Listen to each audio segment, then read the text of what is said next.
मैं पासे का हूँ, मेरी 4 लड़कियाँ, 1 लड़की है। 10 वर्षांचा मुलगा सांगतोय की मला 4 मुली आणि 1 मुलगा आहे. माझी बायको आजारी आहे आणि तिचा उपचार करायचा आहे. ही जवळपास अशक्य वाटणारी गोष्ट आहे, पण हा चमत्कार घडलाय. या मुलाचा पुनर्जन्म झाल्याचा दावा हा स्वतः करतोय. जन्माला आल्यापासून याला मागच्या जन्माबद्दल सगळं आठवतंय. त्याची बायको, मुलं, भाऊ, मित्र आणि सगळं काही. विशेष म्हणजे हा मुलगा त्या सगळ्यांना ओळखतोय. ज्या ज्या गोष्टी त्यानं जगल्या त्या सगळ्या सांगतोय. यावरून खरंच याचा पुनर्जन्म झालाय का, की या प्रकरणात भलतंच काही दडलंय, याचा न्यूज 18नं शोध घेतलाय. न्यूज 18 लोकमत अशा अंधश्रद्धेचं समर्थन करत नाही, पण थक्क करणारे हे दावे नेमके आहेत तरी काय? खरंच यात काही तथ्य आहे का, याचीच पडताळणी करणारा हा खास रिपोर्ट. मैं इस वक्त मौजूद हूं हरियाणा के पलवल ज़िले के गढ़ी गांव के अंदर और यहाँ पर एक ऐसा जीता जागता सबूत मौजूद है पुनर्जन्म का, रीइंकार्नेशन का, कि आप यकीन नहीं कर पाएंगे। मैंने भी जब ये पूरी कहानी सुनी तो मुझको भी लगा कि ये ऑलमोस्ट इम्पॉसिबल है, लेकिन इम्पॉसिबल नहीं है। बहुत सारी चीज़ें हैं, बहुत सारी बातें। सबसे पहले कोई और बात करने से पहले मैं आपको उस शख्स से मिलवाता हूँ। डोळ्यांवर विश्वास न बसणारा हा सगळा प्रसंग हरियाणातल्या गडीपट्टी भागातला आहे. स्क्रीनवर दिसणाऱ्या या मुलाचं नाव राहुल आहे. राहुल अवघ्या 16 वर्षांचा आहे. पण असं बोललं जातं आहे की मागच्या जन्मी याचा मृत्यू झाला तेव्हा याचं लग्न झालं आणि याला 5 मुलं देखील होती. हरियाणातल्या बासवा गावात धनराज नावाच्या एका व्यक्तीचा मृत्यू झाला. धनराजच्या मृत्यूच्या तब्बल 12 वर्षांनंतर राहुलचा गडीपट्टीत दुसऱ्या घरात जन्म झाला. छोटा सा लड़का आपको दिखाई दे रहा है, देखने में आपको क्या लग रहा है कि एक बहुत यंग छोटा सा लड़का है, लेकिन असल में ये एक ऐसा जीता जागता सबूत है रीइंकार्नेशन का, पुनर्जन्म का, जो आज से पहले टेलीविजन पे तो शायद ही आपने कभी देखा हो। नाम है राहुल और इसी गांव में रहते हैं जहां पर मैं मौजूद हूं। पलवल में गढ़ी गांव है, वहीं पर रहते हैं। पहले तो अपना पूरा नाम बताओ। राहुल स्वरूप। राहुल सोरोत। देखिए, राहुल सोरोत नाम है, लेकिन कंफ्यूजन क्या है? इस जन्म का नाम क्या है, पिछले जन्म का नाम क्या है, इस जन्म में क्या करते हैं, पिछले जन्म में क्या करते हैं? असं बोललं जातंय की राहुलचा जन्म झाल्यावर अगदी 2.5 वर्षांपासूनच त्याला त्याच्या बायकोची आठवण येत होती. बायकोसाठी राहुल आपल्या आईकडून डोकेदुखीच्या गोळ्या मागायचा. इतकंच काय, तर त्याला बायकोला भेटायचंय असंही तो आपल्या आईला सांगायचा. या प्रकरणाबाबत न्यूज 18 जवळ खूप सारे प्रश्न होते. प्रकरणाची सातत्यता पडताळण्यासाठी न्यूज 18नं दोन्ही गावांचा दौरा केला. दोन्ही कुटुंबांची विचारपूसही केली. त्यांना शेकडो प्रश्न विचारले, कारण यातून न्यूज 18ला सत्य शोधायचं होतं. आम्ही पुन्हा एकदा सांगतोय, न्यूज 18 लोकमत अंधश्रद्धेचं समर्थन करत नाही, पण या अशा घटना घडतात आणि हे असे आश्चर्यकारक दावे केले जातात, तेव्हा त्यामागचं सत्य सगळ्यांसमोर येणं तितकंच गरजेचं असतं. सबसे पहले मुझको ये बताओ, देखो बड़ा सरप्राइजिंग सी चीज़ है, जब भी कोई बात करता है कि पुनर्जन्म हुआ है, रीइंकार्नेशन हुआ है, तो बहुत सारी ऐसी चीज़ें हैं जो लोगों को भी याद नहीं रहती।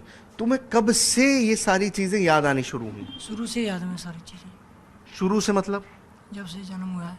जब से जन्म हुआ है। जब तुमने बोलना शुरू किया, जब तुम्हारी चीज़ें तुम्हारे ज़बान, क्योंकि छोटा बच्चा तो बोल नहीं पाता है, तो बोलने के बाद ही तुमने बताना शुरू किया था? हाँ, बोलने के बाद ही बताना सब कुछ शुरू कर दिया था। मैं यहाँ का नहीं हूँ, बाहर का हूँ, हाँ। तो किसी ने विश्वास नहीं किया मेरे पे। हाँ।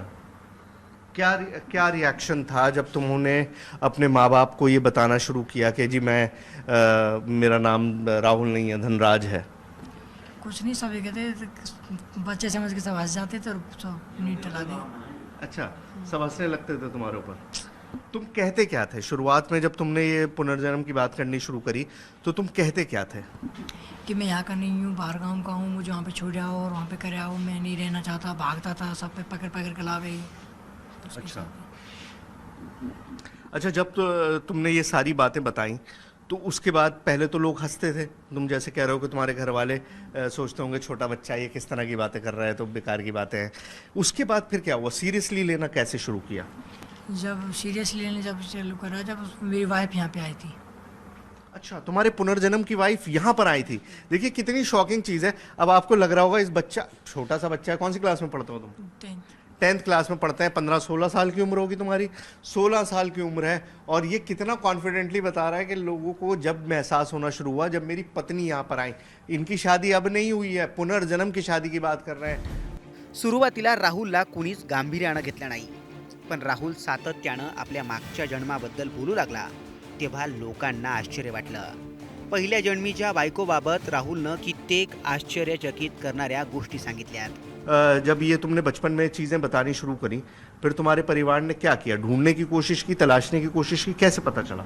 पता जब चला तो वाइफ यहाँ पे आई थी, फिर आपने सब कुछ बताया, फिर पापा एक दिन वहाँ पे फिर लेके गई थी, फिर वहाँ पे मैं जाके ये जो भाम के गाँव से बाहर एक पुल पड़ता है, पुल पे जाके छोड़ दिया था मैं. वहाँ से फिर मैं अपने आप रास्ता बनाते बनाते घर पे पहुँच गया. वहाँ पे जाके फिर मैंने बताया ये मेरी पत्नी है, ये मेरी माँ है, ये मेरे भाई है, ये मेरी बहन है, सारा कुछ मैंने वहाँ पे जाके बताया. तुमने ये बताना शुरू किया, उसके बाद तुम्हारी पत्नी तक जो तुम कह रहे हो कि वो आई, उनको कैसे खबर मिली है? उनको खबर ऐसे मिली थी कि यहाँ वहाँ की एक लड़की यहाँ पे शादी हुई थी उसकी, उसने बताया कि एक लड़का है, वो बांस मतलब जो पिछला गाँव मेरे बांसवा वो वहाँ का बनता है. तो उसने कुछ पता किया तो वो यहाँ पे आई, जब उसने देखा तो ये बात सारी बात उसकी सच निकली. तो उनको कैसे पता चला कि उनके पति के बारे में बात हो रही है? तुमने अच्छा उनका नाम बताया? मेरे नाम कहा था कि मैं पाँच का हूँ, मेरी 5-4 लड़कियाँ, एक लड़की है. फिर उसके बाद सारा कुछ पता चलने के बाद फिर वो यहाँ पे आए और उन्हें देखा, मैंने उन्होंने मेरे को पहचाना, मैंने उनको पहचाना. पण तरीही राहुलवर कुणाचाच विश्वास नव्हता. त्यांना या सगळ्या गोष्टी काल्पनिक वाटत होत्या. पण राहुल सातत्यानं आपल्या गावाबद्दल आणि घराबद्दल बोलतच होता. याच तगाद्याला कंटाळून अखेर राहुलच्या वडिलांनी त्याची परीक्षा घेण्याचं ठरवलं.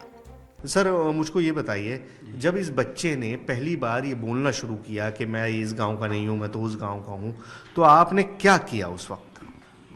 इसका फिर हम वो ले गए थे इसको गांव में, उसके में जहाँ जाए बताता था कि वहाँ मैं इस गांव का नहीं हूँ, फलाने गांव का हूँ. तो मेरी सिस्टर भी आई है, उसी गांव के पास में गांव है. तो एक बार मैं इसको छोटे में ही ले गया था इधर बैठा के मोटरसाइकिल पे. तो रास्ते में वो गांव पड़ता है. तो रास्ते में कहने लगा यही है मेरा गांव जहाँ आप निकल रहे हो इससे. तो मैं झट बैठ जा चुप. फिर पल्ली तरफ से आया, फिर कहने लग गया. मैंने ये फिर बकवास कर रहा है, जबकि उम्र उसकी 3-4 साल के लगभग होगी. 3-4 साल की. बस इससे ज़्यादा नहीं थी. आ गया अपने घर, फिर दोबारा यहाँ जिद करने लग गया. कभी पल्ले चौक में पहुँच जाता, कभी कहीं पहुँच जाता. तो ऐसे ही चलती रही चर्चा. फिर एक दिन मैं इसको ले ही गया. मैंने चल भाई तू अपने गांव ही चला आज. तो पहुँचा गांव के समीप, नज़दीक पहुँच गया. स्कूल था पहले सरकारी, वहाँ पे नहर पड़ती है, स्कूल पड़ता है. तो गांव लगते ही नहर और स्कूल है. मैंने कि तू अब नहर पे इसको छोड़ दे, अब देखते हैं घर कौन सा है, इसका गांव कौन सा है. मोटरसाइकिल से उतार दिया, मैं पीछे रह गया. मैंने चल भाई घर. ये आगे आगे, मैं पीछे पीछे, सीधा गली में कर निकल गया, अपने घर पहुंच गया. अच्छा. एक हमारी दादी जैसी माँ है, इसकी जो माँ थी इसी उम्र की या 1.5 उम्र की बैठी थी, और सीधा उसके पास जा लग गया कि ये मेरी माँ है, ये मेरी बहू है, ये मेरे बेटे हैं, ये मेरी लड़की है. अब वो तो अनजान हो गए सब, कौन आ गया इधर भाई. राहुलच्या वडिलांनी दावा केला की त्यानं आपल्या मागच्या जन्मीच्या नातेवाईकांनाही ओळखून घेतलं. राहुलनं धनराजच्या रूपात आपल्या आईचा आशीर्वाद घेतला. आपल्या भावांना आणि लेकींनाही ओळखलं. हे सगळं ज्यावेळी गावकऱ्यांना कळलं तेव्हा या प्रकरणाची चर्चा अख्ख्या गावात वाऱ्यासारखी पसरली. मिले सबसे, मैं भी पीछे पीछे पहुंच गया वहाँ पे. भैया ये बच्चा ऐसा जिद कर रहा है कि ये मेरी माँ है, ये मेरे भाई है, ये मेरा गांव है. तो लोग इकट्ठे हो गए वहाँ पे, भैया कौन आ गया इधर. तो जैसे तैसे मिलाना कर दिया उन लोगों का. फिर लिया है अपने बच्चे को इधर. फिर 6 महीना गुजर गए उसमें. फिर ना स्कूल जाना, पढ़ने जाना का नहीं, मैंने कि उसका मन इधर है. तो फिर ले गए उसको भाई. फिर लड़की भी आई उधर से, उसकी घरवाली भी आई, जान पहचान होगी. राहुलच्या कुटुंबियांशी बोलून झाल्यावर न्यूज 18ची टीम राहुलच्या मागच्या जन्मीच्या गावी गेली. राहुल खरोखरच खरं बोलतोय का, की या कहाणीत नेमकं काही भलतंच दडलंय, याचा आम्ही शोध सुरू केला. राहुलनं आपल्या मित्रांनाही ओळखलं. राहुलची चर्चा गावभर पसरली. हीच चर्चा धनराजच्या बायकोपर्यंत, म्हणजे राहुलच्या मागच्या जन्मीच्या बायकोपर्यंत पोहोचली. आणि त्यावेळी काय घडलं तुम्हीच ऐका. ना कई बेचारे, पर वो महीना में 6 महीना में आती रही बेचारे। आती रहती थी। हाँ अभी इसके जैसे ही आती थी इसके पैर लगती थी, हाँ पैर छूती थी। इसका पैर छूती थी आगे, अपना घूंघट करके नीचे अपना पन्नू अभी इसके बहू जैसे है, लगती ले ली ऐसे ऐसे लगा के माथे के पैर लगा के फिर माथे के लगा ऐसे करे करे। राहुलनं आपल्या लेकीच्या लग्नांमध्येही मदत केली. हमारी कहा जान पहचान इनसे, जब भी हमने 60-70 हज़ार रुपये खर्च किया था उसकी शादी अच्छा, में, बच्चे के लिए। बच्चे के लिए। उन्हें जितना छोड़ी हमने कर दिए भाई लैत कि ले ले भाई जो भी चाहिए। फिर 2-3 आदमी अपने गांव के इकट्ठे करे, समिति सी बनाई, इन गरीब बच्चे की शादी है, थोड़ा बहुत हम देते हैं, थोड़ा बहुत तुम दे दो। फिर लोगों ने काफ़ी सहयोग किया था। राहुलनं मागच्या जन्मीच्या ज्या कहाण्या सांगितल्या त्याच कहाण्या क्रॉस चेक करायला आमची टीम धनराजच्या घरी पोहोचली. राहुलला पाहून धनराजच्या छोट्या भावाच्या डोळ्यात पाणी आलं. मुझे सारा कुछ पता था कि अब डेथ हो रही है, अब घर को ले जा रहे हैं, कौन रो रहा है कौन नहीं रो रहा है। ये सब कैसे पता था तुम्हें? तुम देख रहे थे क्या? कहाँ से? वहीं से उनके डोर बैठ कर तुम्हें कहवे में ये बैठो कोई किसी ने यकीन ही नहीं किया। अच्छा, देखिए यहाँ पर मैं बात कर रहा था सिर्फ रीइंकार्नेशन की, लेकिन यहाँ पर सिर्फ पुनर्जन्म का मामला नहीं है, आउट ऑफ बॉडी एक्सपीरियंस, मतलब जब आत्मा शरीर से बाहर निकल जाती है वो भी इस लड़के ने महसूस किया और वो भी सारी चीजें देखी हैं। क्या हो रहा था उस वक्त? कुछ नहीं होता, मैं कुछ सुनी ना रहा मेरी। डेड बॉडी तुम्हारी सामने थी, तुम्हें नजर आ रहा था कि मेरी बॉडी पड़ी है? हाँ देख रहे थे तुम अपनी आंखों से?